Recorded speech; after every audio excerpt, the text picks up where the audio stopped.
அவன் முன்னிலைமையை பார்க்கிலும் பின் நிலைமை ஆசீர்வாதமாக இருக்கும். இந்த 11 மாதம் நடக்காத காரியங்கள் எல்லாம் இந்த 31 நாளில் நடக்கும். கையை தட்டி ஆமென். அது எப்படி சாத்தியம் அப்படின்னா, நான் உங்கள்கிட்ட கேள்வி கேட்குறேன். 400 வருஷம் நடக்காதது அடுத்து 40 வருஷங்களில் நடந்துச்சே. கையை தட்டி. 400 வருஷம் இஸ்ரவேல் ஜனங்கள் ஒரு அற்புதத்தையும் பார்க்கல. 400 வருஷம் எகிப்தில் அடிமைப்பட்டு இருக்கிறாங்க. தேவன் அவங்களுக்காக எந்த அற்புதத்தையும் காட்டலை. அவங்க தேவனை நம்பி வெளியில் வர முடியலை. ஆனால் தலைவர் என்ட்ரியான பிறகு 40 வருஷம் பெரிய பெரிய மிராக்கெல்லாம் நடந்தது. கையை தட்டி. அதனால தான் சொல்கிறேன், நீங்கள் சொல்லுங்கள், 400 ஒப்பிட்டு பார்க்கும்போது 40 சின்னது. எவ்வளோ சின்னது!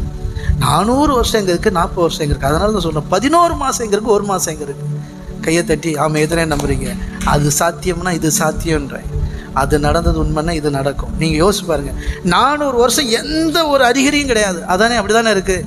ஆனால் 40 வருஷத்தில் எத்தனை அற்புதம் நடந்துச்சு, எவ்வளோ பெரிய அற்புதம் நடந்துச்சு, எத்தனை அதிசயம் நடந்துச்சு. அதனால தான் சொல்கிறேன், 11 மாதம் நடக்கலைனாலும் ஃபீல் பண்ணாதீங்க. இந்த ஒரு மாதம் 31 நாளும் தேவன் அப்படிப்பட்ட அற்புதங்களை செய்ய வல்லவராக இருக்கிறார். கரங்களை தட்டி. தேவன் இந்த மாதம் அப்படிப்பட்ட காரியங்களை நடத்துவார். அப்படிப்பட்ட நன்மைகள் நடக்கும். அந்த நன்மைகளை வரவேற்கணும் இயேசுவின் நாமத்தில். ஆமென்.